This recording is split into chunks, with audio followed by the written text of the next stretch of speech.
Nagkapatawaran na sina Senator Mig Zubiri at Alan Peter Cayetano matapos silang magkasagutan sa Senado. Kaugnayan ng resolusyon tungkol sa karapatang bumoto ng mga taga-Embo Barangay sa Taguig. Narito ang aking report. Huwag mo ako sigawan. Ilang beses ka rin nakiusap pa. Hanggang doon na. Nag-abroad ka ba? Anong gusto mo? Anong gusto mo? Yan ang mainit na sagutan kagabi ni Senator Mig Zubiri at Senator Alan Peter Cayetano sa loob mismo ng plenaryo ng Senado. Wala akong pakialam sa pumoto dun eh. Sinabi mo yun. Interest mo lang iniisip ko eh. Nakunan ito kahapon habang nakahinto ang sesyon. Ano sindak dito eh? Bakit? Umawat naman agad ang mga kapwa nila senador na sina G.V. Ejercito at Pia Cayetano na niyakap pa ang kapatid. Bago ang kanilang sagutan, hiniling ni Senator Alan Cayetano sa plenaryo na aprubahan ang Concurrent Resolution No. 23. Layo nitong hikayatin ang Commission on Elections o COMELEC na isama sa 2 distrito ng Taguig ang 10 Embo Barangays na dating bahagi ng Makati City. Ito'y para makaboto sila ng kongresista sa kanilang lugar. Sa ngayon kasi wala silang kinabibilangang distrito kaya hindi sila makakaboto ng congressman sa darating na eleksyon.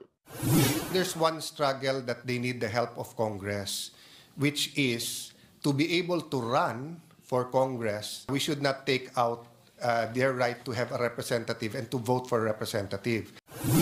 Hanggang sa uminit na ang usapan ng talakay ni Cayetano kay Zubiri ang karapatang bumoto ng mga nasa Embo Barangay. The issue here is very basic. It's representation.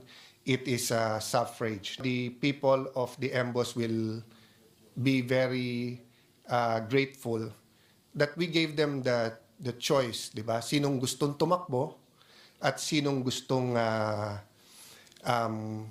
nilang iboto.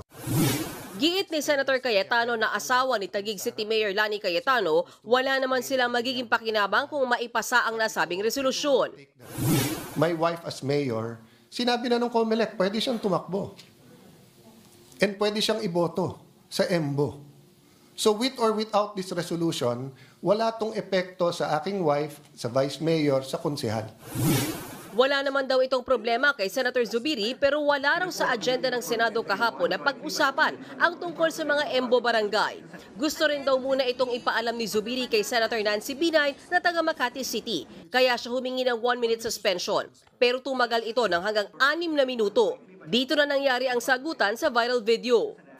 Under the rules, you have 1 day. No, don't give me that. Don't give me pare. Pag lugar mo, ilang beses ka nakiusap sa akin eh. Sa pagbalik ng sesyon, ipinunto ni Zubiri na baka pwedeng ipagpabukas na lang ang naturang resolusyon ni Cayetano para mas mapag-aralan pa.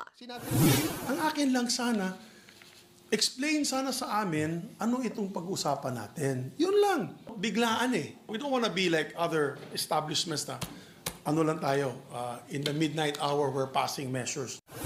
Pero depensa ni Cayetano, I don't wanna take the risk. Nakita nyo naman yung mga ulan ngayon, kung bumagyo bukas at mag-adjourn tayo. Sa huli, nagkapatawaran din at nagyakapan pa sina Cayetano at Zubiri. If I raised my voice, it's because, it didn't have to go that way, and I apologize if I raised my voice.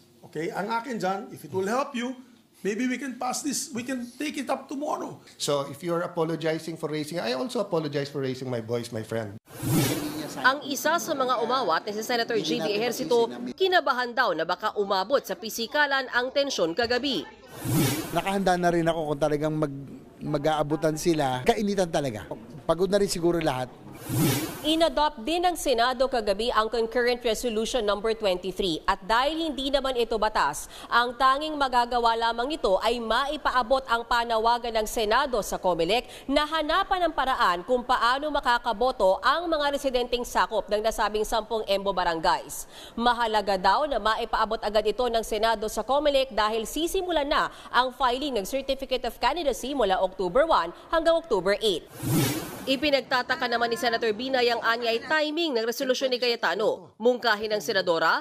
Kasi yung Embo, in fact, sinabi din naman ni Senator Alan kagabi, yung population nila is already 300,000. So technically, they deserve one district, di ba? It's been 2 years yung desisyon ng Supreme Court. They had ample time to create a district for Embo. So, ang sa akin dapat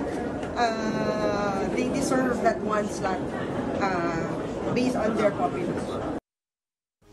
Mga kapatid, may Los Baños po. Huwag magpahuli sa mga balita at impormasyong dapat ninyong malaman. Para sa mas malawak na balitaan at diskusyon, mag-follow at mag-subscribe sa social media pages ng News 5.